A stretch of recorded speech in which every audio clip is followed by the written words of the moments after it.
Football প্রেমীদের জন্য দারুণ এক উত্তেজনাপূর্ণ সময় পার করছে বাংলাদেশ। মাঠের লড়াই, গোলের উল্লাস আর স্বপ্নের গল্প সব মিলিয়ে যেন ফুটবল উন্মাদনায় কাঁপছে পুরো দেশ।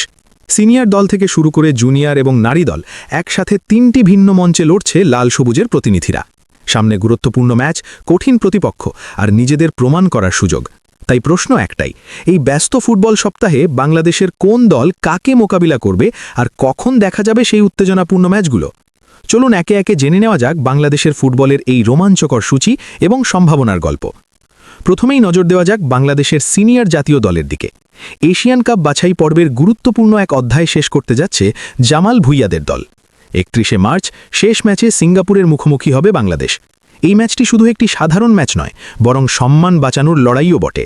যদিও পরবর্তী রাউন্ডে যাওয়ার সম্ভাবনা অনেকটাই কঠিন হয়ে গেছে, তবুও জয় দিয়ে মিশন শেষ করতে মরিয়া কোচ হাভিয়ের কাবরেরার শিষ্যরা।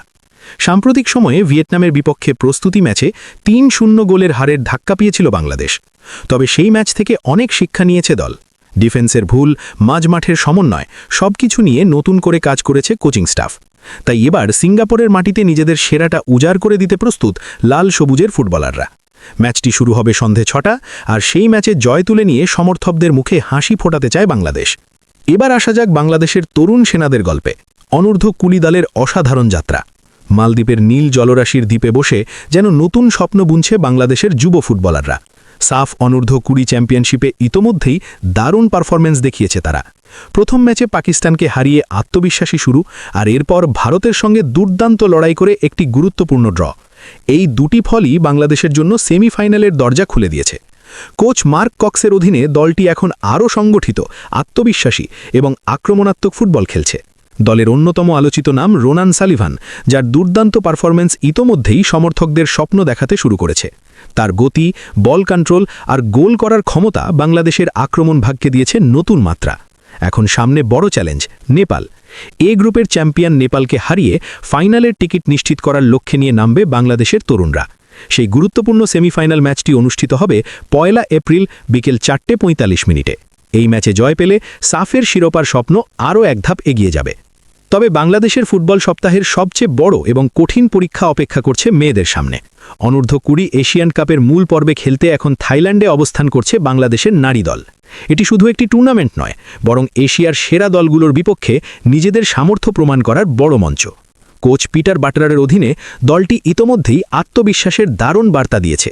ভারতের সঙ্গে কঠিন লড়াই করে ড্র করা এবং জর্ডানকে 2-0 গোলে হারানো, এই দুটি ফলই দেখিয়ে দিয়েছে যে বাংলাদেশের মেয়েরা এখন আর কাউকে ভয় পায় না। আফিদা, উমেলা এবং তার সাথীরা এখন প্রস্তুত আরও বড় চ্যালেঞ্জের জন্য।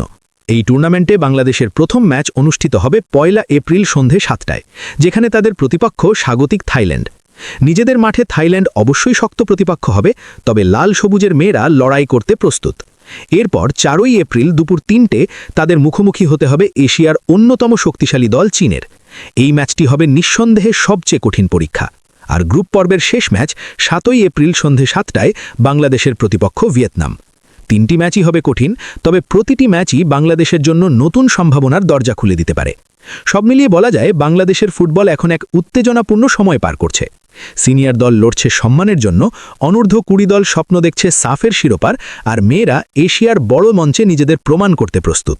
সমর্থকরাও তাই অধীর আগ্রহে অপেক্ষা করছেন এই ম্যাচগুলোর জন্য। কে জিতবে, কে হারবে সেটা সময় বলে দেবে। তবে একটি বিষয় নিশ্চিত, বাংলাদেশের ফুটবলাররা মাঠে নামলে লড়াইটা শেষ মুহূর্ত পর্যন্ত চালিয়ে যাবে। হার জিত যাই হোক, দেশের পতাকা বুকে নিয়ে তারা কখনোই লড়াই থেকে পিছু হটে না। আর সেই অদম্য লড়াই দেখার অপেক্ষাতেই এখন পুরো দেশের ফুটবল প্রেমীরা।